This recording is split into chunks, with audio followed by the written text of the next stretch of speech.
While you might think your favorite restaurant's produce comes from traditional farms, think again. King Tide Farms is revolutionizing the way fresh produce reaches our plate.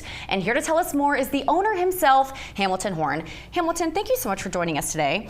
And I have to ask, what sets King Tide Farms apart from traditional farms? Well, yeah, that's a great question. First and foremost, it's hydroponics, and it's inside of a shipping container. So it's a controlled environment ag or indoor ag, as opposed to being the traditional way outside.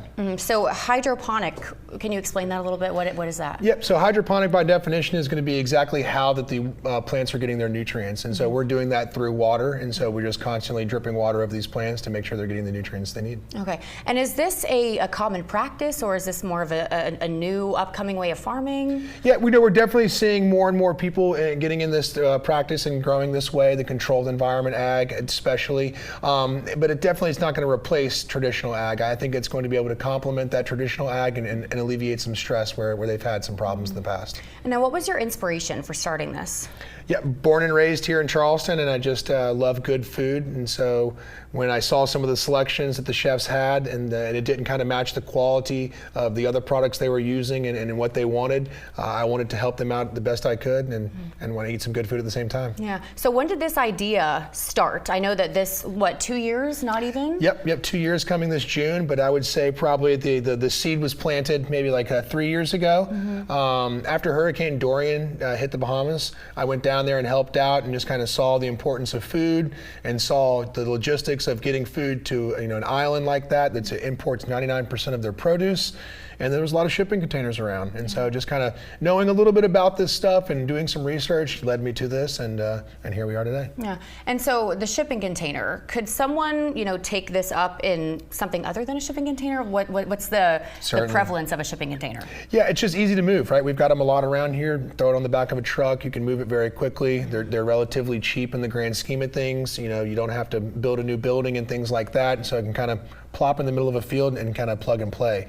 So the company that does this for me, that powers my farm, is Freight Farms out of Boston, Massachusetts. But yeah, you can put this technology in any size building that you're looking for. And now, what are the advantages of this type of farming? Yep, so seasons, never heard of her. We don't have any. True. So that's really great that we can grow this stuff year round. So if a chef is looking for an ingredient that otherwise they can't get their hands on, we can definitely help them with that.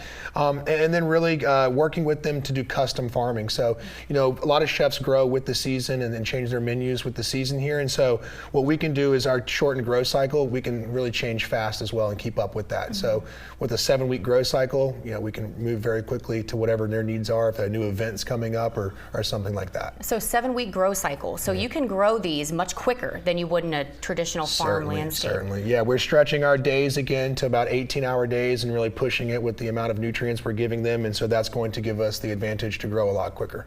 And now, can you tell us some of the restaurants you work with here? Yeah, great. Yeah, so some of the people we're working with are the great chefs like 167 Raw and Bar 167, Cold Shoulder Gourmet, Rue de Jean, The Wanderer, Seabrook Island out there. And then we have some private chefs that work with us too, like Ty Coates and Ty Cook of Fiddler's Fire. Yeah, and now this right here, can you tell me what this is? Because it looks fancy, not something you would see, at any restaurant. Right. What would someone use that for? Yeah, so that's actually the borage flour that you're seeing there, and that's used in a lot of crudo dishes and cocktails. It's a nice, refreshing burst of kind of like cucumber. And what we're focused on is the size of the product and the variety of the product. So the size is going to be deemed a chef's cut size that we've made up. It's a 3-inch leaf or smaller, kind of just a more manageable product for these chefs to use and put on a plate to really tie that whole dish together.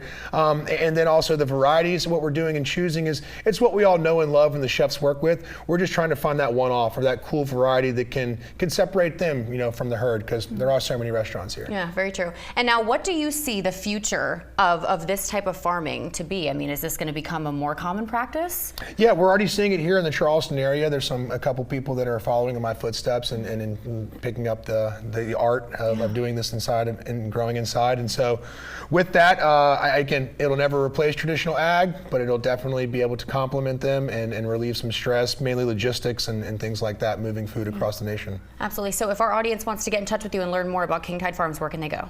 Yeah, just go to our website, kingtidefarmschs.com. You can follow us on Instagram at King Tide Farms, and give me a call. I'm happy to help out. Awesome. We'll put all that information below. Hamilton, thank you so much for joining us. Thanks, appreciate it. We're back in 2 minutes.